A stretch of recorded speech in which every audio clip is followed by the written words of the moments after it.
ಇನ್ನು ಮುಂದೆ ದಾವಣಗೆರೆಯಲ್ಲಿ ಇದ್ದು ಸತತವಾಗಿ ಅನೇಕ ಸರ್ವಮೂಲಾದಿ ಮಂಗಲಗಳನ್ನು ಕಾರ್ಯಕ್ರಮಗಳನ್ನು ನೆರವೇರಿಸ್ತಾ ಅದರ ಜೊತೆಗೆ ನಿತ್ಯವೂ ತದ್ಧಿತಪ ಅಂತ ಹೇಳಿದಂತೆ ಸ್ವಾಧ್ಯಾಯ ಪಾಠ ಪ್ರವಚನದಲ್ಲಿ ರತರಾದಂತಹ ಹಿರಿಯರಾದ ಪೂಜ್ಯರಾದ ಪಂಡಿತ ವೆಂಕಟಗಿರೀಶಾಚಾರ್ಯ ದಾವಣಗೆರೆಯವರು ಆದೋನಿಯವರು ಮೂಲತಃ ಅವರು 10 ನಿಮಿಷಗಳ ಕಾಲ ಉಪನ್ಯಾಸವನ್ನು ನೆರವೇರಿಸಿಕೊಡಬೇಕು ಅಂತ ನಮಸ್ಕಾರ ಪೂರ್ವಕವಾಗಿ ಶಿಷ್ಯಮೂಲದ ಪರವಾಗಿ ಪ್ರಾರ್ಥನೆಯನ್ನು ಮಾಡುತ್ತೇವೆ.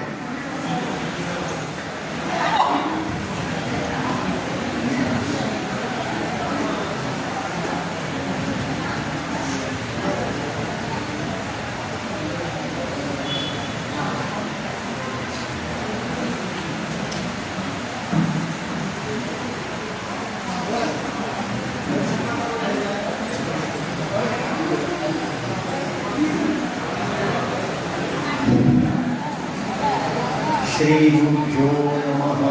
हरिः ओम्।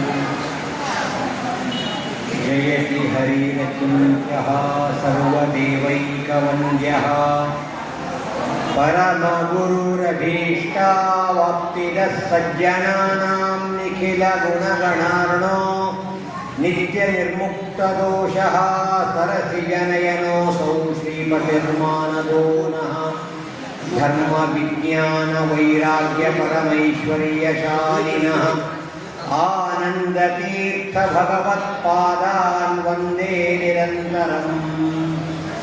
अस्मद्गुरु समारम्भां टीकाकृत्पादमध्यगां श्रीमदाचार्य पर्यन्तां वन्दे गुरुपरम्पराम्। आपादमौलिपर्यन्तं गुरूणामाकृतिं स्मरेत् तेन विघ्नाः प्रणश्यन्ति सिद्ध्यन्ति च मनोरथाः। श्रीगुरुभ्यो नमः। हरिः ओम्। हरिः ओम्। हरिः ओम्।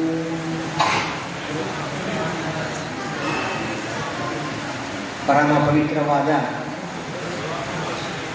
ವೆಂಕಟೇಶ ದೇವರ ಗುರುಗಳ ಸನ್ನಿಧಾನದಲ್ಲಿ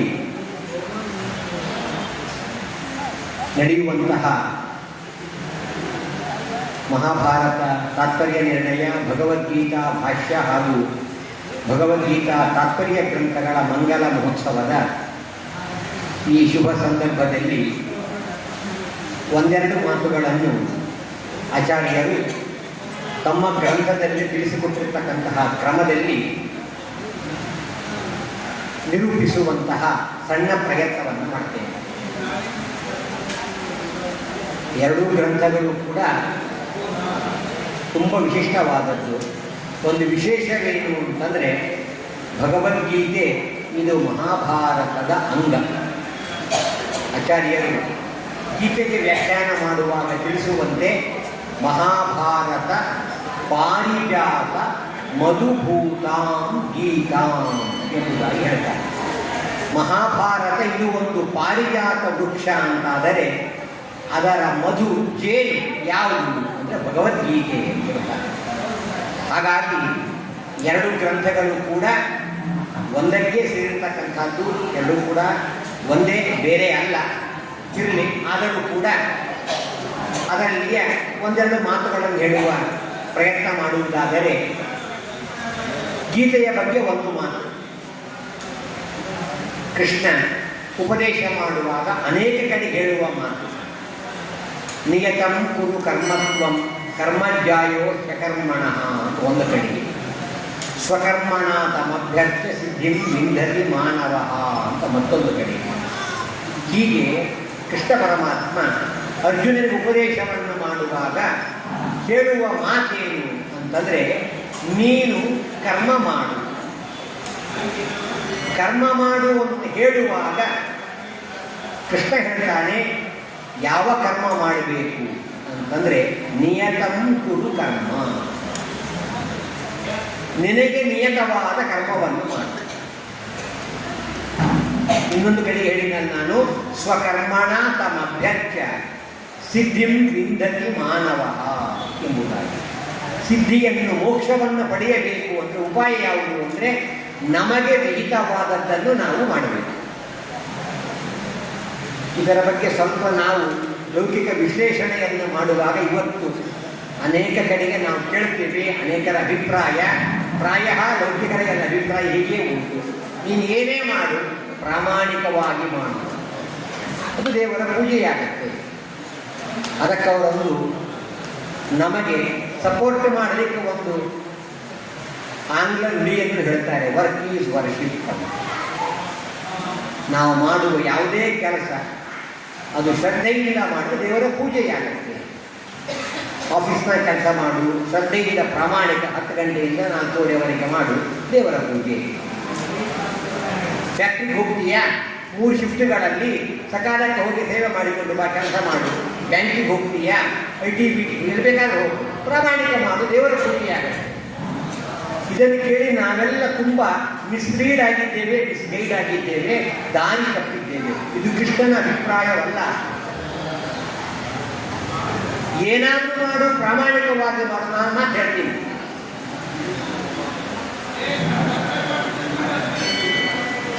ನನ್ನ ಕೆಲಸ ಪ್ರಾಮಾಣಿಕ ಮಾಡ್ತೀನಿ. ಡಾಕ್ಟರ್ ಆದವನು ಪ್ರಾಯ ಇವತ್ತು ಈ ಮಾತು ಹೇಳಬೇಕು ಬೇಡ ಗೊತ್ತಿಲ್ಲ, ಪ್ರಾಮಾಣಿಕವಾಗಿ ಮಾಡ್ತೀನಿ ನಾನು. ಒಂದು ಇಂಗ್ಲೀಷ್ನ ಒಂದು ತುಂಬ ಪ್ರಸಿದ್ಧವಾದ ಮಾತು, ಎಲ್ಲರೂ ನಾನು ಬೈತಾ ಇಲ್ಲ, ಅವರಿಗೆ ಮಾತ್ರ ಅನ್ವಯವಾಗುವ ಮಾತು. Patients are healthy when doctors go on strike. Patients are healthy when doctors go on strike. ಅರ್ಥವಾಯ್ತಲ್ಲ ನನ್ನ ಮಾತು? ಹಾಗೆ ಆ ವೈದ್ಯನಾದವರು ತಾನು ಪ್ರಾಮಾಣಿಕವಾಗಿ ಮಾಡ್ತಿದ್ದಾನೆ ಕೆಲಸ ಮಾಡು, ಅದು ದೇವರ ಪೂಜೆ ಆಗ್ತದ? ಆಗ್ತದೆ ಅಂತ ಲೌಕಿಕರು ಹೇಳ್ತಕ್ಕಂಥದ್ದು. ಕೃಷ್ಣ ಹೇಳ್ತಾನೆ, ಪ್ರಾಮಾಣಿಕವಾಗಿ ಮಾಡುವ ನೀನು ನಿನ್ನ ವೈದ್ಯಕೀಯ ವೃತ್ತಿ ಇದು ದೇವರ ಪೂಜೆ ಆಗುವುದಿಲ್ಲ. ಯಾಕಾಗುವುದಿಲ್ಲ? ನಾನು ದೃಷ್ಟಾಂತ ಕೊಡ್ತೀನಿ. ನನ್ನ ಕೆಲಸ ನಾನು ಪ್ರಾಮಾಣಿಕ ಮಾಡ್ತೀನಿ. ನನ್ನ ಕೆಲಸ ಏನು? ನಾನು ಒಬ್ಬ ಕಳ್ಳ, ಐ ಎ ಪ್ರೊಫೆಷನಲ್ ಥೀಫ್. ನಾನು ದಿನ ರಾತ್ರಿ ಕನಿಷ್ಠ 2 ಮನೆ 3 ಮನೆ ಕಳ್ಳತನ ಮಾಡಲೇಬೇಕು. ನಾನು ಪ್ರಾಮಾಣಿಕವಾಗಿ ಮಾಡ್ತೀನಿ. ಇದು ದೇವರ ಪೂಜೆ ಆಗತ್ತಾ? ಒಪ್ತೀರಾ ನೀವು? ನಿಮ್ಮ ಕೆಲಸ ಮಾಡು, ಪ್ರಾಮಾಣಿಕ ಮಾಡ್ತೀನಿ. ಕಳ್ಳತನ ನಾವು ಒಪ್ತೀವಿ ಮಾತನ್ನು. Do you agree? ಇಲ್ಲ. ಯಾಕೆ? ಅದು ನಿಷಿದ್ಧ. ಸ್ವಲ್ಪ ನಿಂತ್ಕೊಳ್ಳಿ. ಹಾಗಾದರೆ ಕೃಷ್ಣ ಗೀತೆಯಲ್ಲಿ ಅವರವರಿಗೆ ವಿಹಿತವಾದ ಕರ್ಮವನ್ನು ಭಗವಂತ ಹೇಳಿಕೊಟ್ಟಿದ್ದಾನೆ. ಚಾತುರ್ವರ್ಣ್ಯ ಮಯ ಸೃಷ್ಟ ಇತ್ಯಾದಿಯಾಗಿ ಭಗವಂತ ಹೇಳಿ ಅವರವರ ಕರ್ಮಗಳೇನು ಅನ್ನೋದನ್ನು ಭಗವಂತ 18ನೇ ಅಧ್ಯಾಯದಲ್ಲಿ ವಿಸ್ತಾರವಾಗಿ ಹೇಳ್ತಾ ಹೋಗ್ತಾನೆ. ಅಲ್ಲಿ ಬರುವಾಗ ಒಂದು ಮಾತು, ಪ್ರಸಂಗತಃ ಮಾತು ಹೇಳ್ತೀನಿ ನಾನು.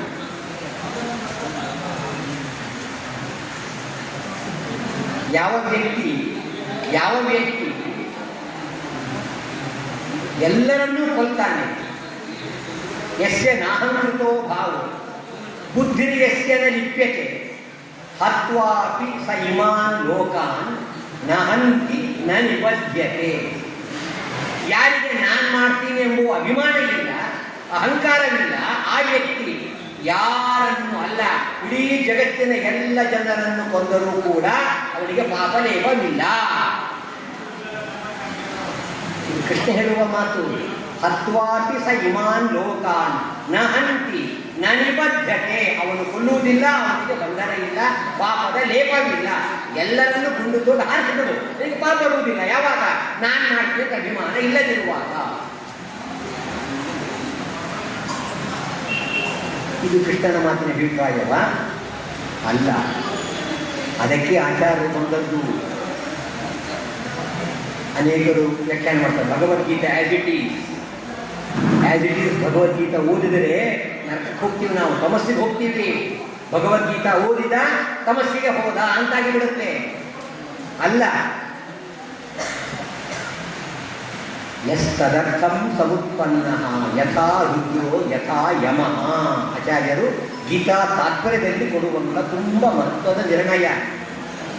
ಈ ಮಾತು ಹೇಳಿದ್ದು ಜಗತ್ತಿನ ಎಲ್ಲರನ್ನೂ ಕೊಂದರೆ ಪಾಪ ಬರುವುದಿಲ್ಲ ಅಂತ ಹೇಳಿದ್ದು ಯಾರಿಗೆ?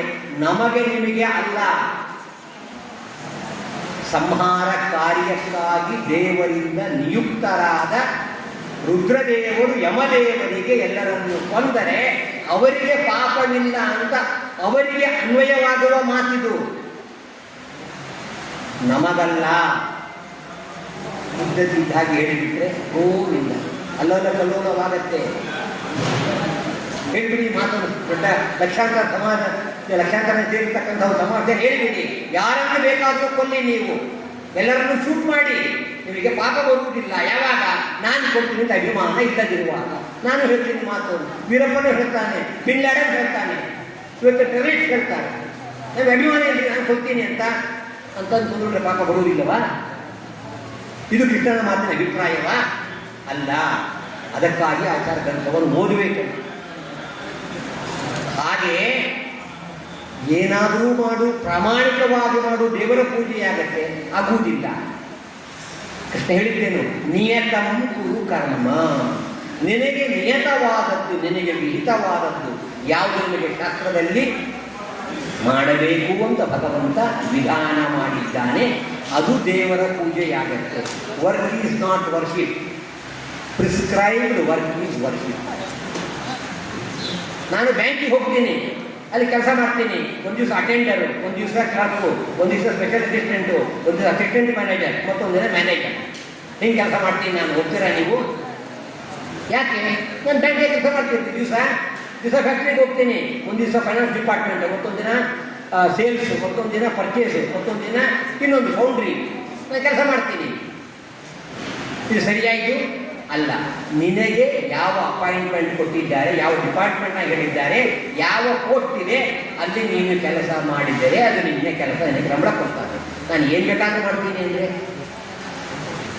ನಾವು ಭಗವಂತನ ಸರ್ಕಾರವೆಂಬ ಈ ಜಗತ್ತಿನಲ್ಲಿ ಇದ್ದೇವೆ. ನಮಗೆ ಏನೇನು ಮಾಡಬೇಕು ಅಂತ ಭಗವಂತನ ಒಂದು ರೂಲ್ಸ್ ಅಂಡ್ ರೆಗ್ಯುಲೇಷನ್ ಹೇಳ್ಕೊಡ್ತಕ್ಕಂಥ ಒಂದು ಸಂವಿಧಾನವನ್ನು ಕೊಟ್ಟಿದ್ದಾನೆ. ಅಪೌರುಷೇಯವಾದ ವೇದ, ಮಹಾಭಾರತ ಇತ್ಯಾದಿ ಗ್ರಂಥಗಳ ಮೂಲಕವಾಗಿ ಅಲ್ಲಿ ಹೇಳಿದ್ದನ್ನು ನಾವು ತಿಳಿದುಕೊಂಡು ಅದರಂತೆ ನಾವು ನಡೆದಾಗ ಅದು ದೇವರ ಪೂಜೆ ಆಗತ್ತೆ ಹೊರತು ನಾನು ಏನು ಬೇಕಾದರೂ ಮಾಡಿದ್ದೆಲ್ಲ ದೇವರ ಪೂಜೆ ಅಂತಂದರೆ ಎಷ್ಟು ಚೆನ್ನಾಗಿಬಿಡುತ್ತಲ್ಲ.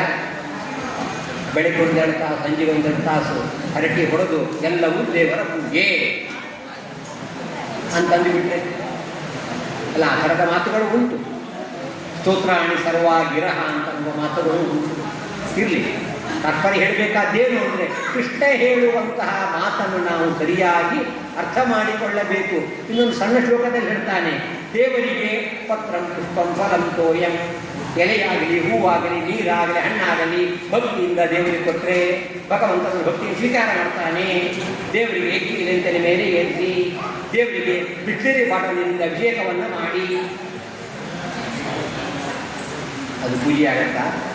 ಮಾಡಬಹುದೇ? ಕೃಷ್ಣನ ಮಾತ ಅಭಿಪ್ರಾಯ ಈಗ. ಅದಕ್ಕೆ ಆಚಾರ್ಯ ಬರೆದು ಗೀತಾ ಭಾಷ್ಯದಲ್ಲಿ ಮತ್ತು ಅವಿಹಿತ ಪತ್ರಾದಿಬಿಹಿ, ನಿಷಿದ್ಧವಾದದ್ದರಿಂದ ಭಗವಂತನಿಗೆ ಹೂವು, ನೀರು, ಹಣ್ಣಿನಿಂದ ಪೂಜೆ ಮಾಡುವಂತೆ ಇಲ್ಲ, ಅಭಿಷೇಕ ಮಾಡಬಾರದು. ಯಾಕೆ? ಅದು ಅಪರಾಧ ಅಂತ ವೇದವ್ಯಾಸ ದೇವರು ವರಾಹ ಪುರಾಣದಲ್ಲಿ ಹೇಳಿದ್ದಾರೆ. ಹೀಗೆ ಗೀತೆಯ ಮಾತಿನ ಅರ್ಥ ತಿಳಿಯುವುದು ಬಹಳ ಕಷ್ಟವಿದೆ. ಅದಕ್ಕಾಗಿ ಆಚಾರ್ಯರು ಒಂದಲ್ಲ ಎರಡು ಗ್ರಂಥ ಬರೆದರು. ಅರ್ಕೇಂದುಭ್ಯಾಮ್ ಇವ ಅಂತಾರೆ ನಾರಾಯಣ ಪಂಡಿತಾಚಾರ್ಯ. ಒಂದು ಸೂರ್ಯನಂತೆ, ಒಂದು ಚಂದ್ರನಂತೆ. ನಮಗೆ ಸೂರ್ಯ ಬೇಕು, ಚಂದ್ರ ಬೇಕು ಅಂತ ಹೇಳಿದರೆ ಏನು ಹೇಳ್ತೀವಿ? ಇಬ್ಬರೂ ಬೇಕು. ರಾತ್ರಿಯಲ್ಲಿ ಚಂದ್ರ, ಹಗಲಿನಲ್ಲಿ ಸೂರ್ಯ. ಹಾಗೆ ಗೀತಾ ಭಾಷ್ಯನೂ ಬೇಕು, ಗೀತಾ ತಾತ್ಪರ್ಯನೂ ಬೇಕು. ಅಷ್ಟಕ್ಕೆ ನಮಗೆ ಮುಗಿರಿಲ್ಲ. ಟೀಕಾ ಕೃತ್ಪಾದರ ಗ್ರಂಥಗಳು, ಟೀಕೆಗಳು ಬಂತು, ರಾಘವೇಂದ್ರ ಸ್ವಾಮಿಗಳ ವ್ಯಾಖ್ಯಾನ ಬಂತು. ಹೀಗೆ ಅನೇಕ ಮಹಾನುಭಾವರ ವ್ಯಾಖ್ಯಾನ ಹಿನ್ನೆಲೆಯಲ್ಲಿ ನಾವು ಗೀತೆಯನ್ನು ಅರ್ಥ ಮಾಡಿಕೊಳ್ಳಲು ಸಾಧ್ಯ. ಅಂತ ಅದ್ಭುತವಾಗಿರ್ತಕ್ಕಂತಹ ಗ್ರಂಥ ಗೀತೆ. ಮಹಾಭಾರತ ಅಂತೂ ಸರಿಯೇ ಸರಿ. ಆಚಾರ್ಯ ಭಕ್ತ ಮಹಾಭಾರತ ತತ್ವನಿರ್ಣಯ ತುಂಬ ವಿಲಕ್ಷಣವಾದ ಗ್ರಂಥ. ಇಂಥ ಗ್ರಂಥಗಳ ಮಂಗಲ ನಮ್ಮ ಆತ್ಮೀಯರಾದ ವಿದ್ವಾಂಸರಾದ ಪುಷ್ಕರಾಚಾರ್ಯರು ಮಾಡ್ತಾ ಇದ್ದಾರೆ. ತುಂಬ ಇದು ಸ್ತುತ್ಯವಾದ ಕಾರ್ಯ. ನಮ್ಮ ಪ್ರದ್ಯುಮ್ನಾಚಾರ್ಯರು ಆಗಲೇ ಹೇಳಿದಂತೆ ಪಾಠ ಹೇಳುವುದು ಸುಲಭ, ಆದರೆ ಅವರಿಂದ ಪರೀಕ್ಷೆ ಪಡಿಸುವುದೇನಿದೆ ನಿಜವಾಗಿಯೂ ಇದು ಬಹಳ ಕಷ್ಟದ ಕೆಲಸ. ಅದಕ್ಕೆ ತುಂಬ ಪರಿಶ್ರಮ ಬೇಕು. ಆ ಪರಿಶ್ರಮವನ್ನು ಪಟ್ಟು ನಮ್ಮ ವಿದ್ವಾಂಸರಾದ ಪುಷ್ಕರಾಚಾರ್ಯರು ಆ ಕಾರ್ಯವನ್ನು ಮಾಡಿದ್ದಕ್ಕೆ ಅವರಿಗೆ ನಾನು ತುಂಬ ಅಭಿನಂದನೆಗಳನ್ನು ಸಲ್ಲಿಸುತ್ತಾ ಈ ತರಹದ ಇನ್ನೂ ಅನೇಕ ಕಾರ್ಯಗಳು ಅವರಿಂದ ನಡೆಯುವಂತೆ ಹರಿವಾಯು ಗುರುಗಳು ಅವರಿಗೆ ಅನುಗ್ರಹ ಆಶೀರ್ವಾದ ಮಾಡಲಿ ಎಂಬುದಾಗಿ ಹೇಳಿ ದೇವರಲ್ಲಿ ಪ್ರಾರ್ಥಿಸುತ್ತಾ ಇಂತಹ ಒಂದು ಮಂಗಲದಲ್ಲಿ ಭಾಗವಹಿಸ್ತಕ್ಕಂಥ ಎಲ್ಲ ಅವರ ಶಿಷ್ಯವೃಂದಕ್ಕೂ ಕೂಡ ಇದೇ ರೀತಿಯಾಗಿ ಮುಂದಿನ ಗ್ರಂಥಗಳು ಕೂಡ ಅವರು ತಯಾರು ಮಾಡಿ ವಿದ್ವಾಂಸರ ಸಮ್ಮುಖದಲ್ಲಿ ಪರೀಕ್ಷೆ ಕೊಡುವಂತೆ ಆಗಲಿ, ಆ ಶಕ್ತಿಯನ್ನು ಆ ಒಂದು ಭಗವಂತ ಜ್ಞಾನವನ್ನು ನೀಡಲಿ ಎಂಬುದಾಗಿ ಹೇಳಿ ಪ್ರಾರ್ಥಿಸಿ ಎರಡು ಮಾತನ್ನು ಮುಗಿಸಿ ಕೃಷ್ಣಾರ್ಪಣ ನಮಸ್ಕಾರ. ಪೂಜ್ಯ ಆಚಾರ್ಯರು ಕೃಷ್ಣನ ಇನ್ನೊಂದು ಧರ್ಮವನ್ನು ಯಾವುದು ಮಾಡಿದರೆ ಪ್ರಾಮಾಣಿಕ, ನಾವು ತಿಳಿದುದು ಪ್ರಾಮಾಣಿಕವಲ್ಲ, ಅಥವಾ ಕೆಲವರೆಲ್ಲ ಇದು ಪ್ರಾಮಾಣಿಕವೇನೋ ಅನ್ನುವಂತೆ ಆಭಾಸವಾಗುವ ಹಾಗೆ ಎಷ್ಟರ ಮಟ್ಟಿಗೆ ಹೇಳ್ತಾರಂದ್ರೆ ಕನ್ವಿನ್ಸ್ ಆಗೇ ಬಿಡಬೇಕು. ಆ ರೀತಿಯಲ್ಲಿ ಕೃಷ್ಣನ ಮಾತನ್ನು ತಗೊಂಡು ಹೇಳುವ ಅನೇಕ ವಾದಿಗಳು ಇದ್ದಾರೆ ಇವತ್ತು ಜಗತ್ತಿನಲ್ಲಿ.